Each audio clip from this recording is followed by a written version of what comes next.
छत्रपती शिवाजी महाराज महाराष्ट्राचं आराध्य दैवत. पण याच आपल्या देवाला प्रबोधनकार ठाकरे यांनी त्यांच्या एका पुस्तकात दगलबाज म्हणून संबोधलं आहे. ऐकून धक्का बसला ना? पण थांबा. पुढे प्रबोधनकार म्हणतात, मराठ्यांच्या हृदयावर शिवाजी परमेश्वर म्हणून विराजमान आहे. मग दगलबाज हा शब्द महाराजांसाठी अपमान आहे की सन्मान? तर याचं उत्तर दडलं आहे दगा आणि दगल या दोन शब्दांच्या खेळामध्ये.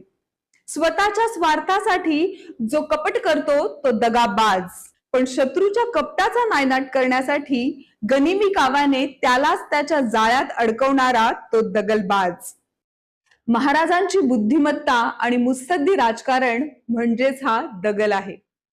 महाराजांच्या तलवारीपेक्षा त्यांच्या अलौकिक बुद्धिमत्तेचा हा पैलू समजून घेण्यासाठी नवता बुक वर्ल्डचे हे दगलबाज शिवाजी हे पुस्तक तुम्ही एकदा नक्की वाचायला हवे.